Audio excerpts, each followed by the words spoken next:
गाउँमा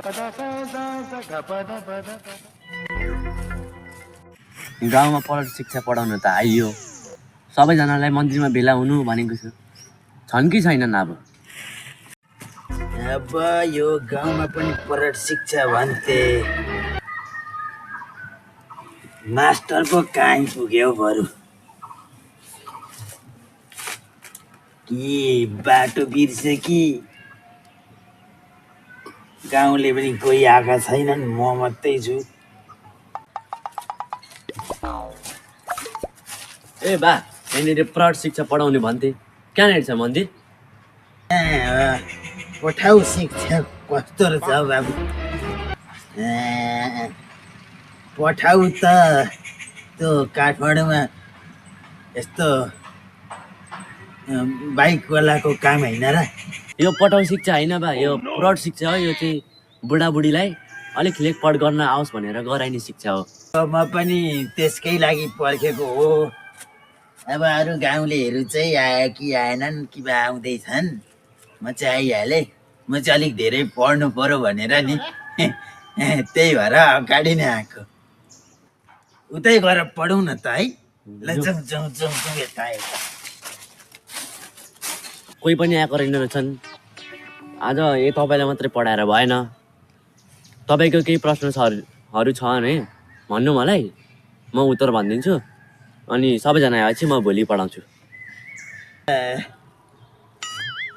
त्यस्तो खासै केही प्रश्नहरू त छैनन्। त्यही पनि नि, यो पढेर चाहिँ के हुन सकिन्छ बाउ? यो चाहिँ सामान्य लेखपढ मात्रै हो। अब त्यो ठुलै डाक्टर इन्जिनियर बन्ने भने चाहिँ कक्षामै पढ्नुपर्छ। डाक्टर इन्जिनियर पुलिस अफिसर हुन चाहिँ क्लास पढ्नु पर्यो। उहाँ सिन्जी त्यसै भए, अब हामी चाहिँ पढ्नै पर्यो होइन त? लु, अरू के जिज्ञासा छ भने भनिहाल्नु मलाई। अब जिज्ञासा त केही छैन बाबु। मलाई चाहिँ यो कालको विषयमा चाहिँ बडो जान्न मन परेको छ। केही होला? लु भन्नु न, के हो कालको विषयमा कुरा, म भनिदिइहाल्छु नि। प्रश्नहरू छन् कि मसँग? तपाईँहरूले 2-3वटा चाहिँ म सोध्छु है त। यो रामले भाँडा मस्कायो कुन काल हो? भूतकाल हो। भूतकाल? बाबुलाई थाहा नै रहेन रहेछ। यो त पखाल हो नि। भएन नि बा, कहाँ यस्तो हुन्छ र? अनि के भएन त्यो? अब अर्को त्यसो भए अब कुन चाहिँ मिल्छ मेरो?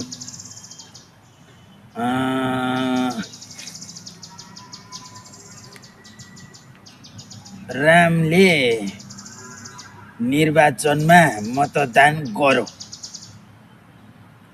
कुन काल हो बाबु? यो पनि त्यही हो, भूतकाल नै हो यो पनि। बाबुलाई अब यो पनि आएन, मिलेन। अब यो चाहिँ मेरो हिसाबमा चाहिँ भोटाल काल हो। यस्तो हुँदैन हजुर बा, दिमाग नखानु मेरो यहाँनिर। बरु अर्को राम्रो क्वेसन सोध्नु। अब त्यो दिमाग चाहिँ खाएको होइन, नुहाएको सोधेको नि। अब अन्तिम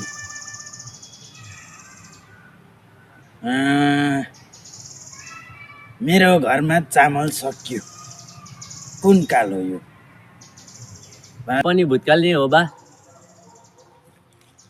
यस्ता पढाउन नआउनेले के पठाउ शिक्षा पढाउँछु भन्नु?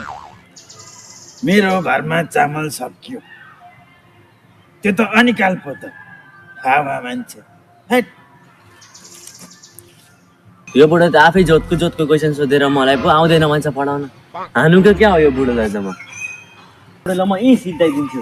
बाबु नगर न मलाई यस्तो, नगर। ए भाइ, ए बाबु, पठाउ बाबु। तिमीले पढाउन र कुट्न त नि।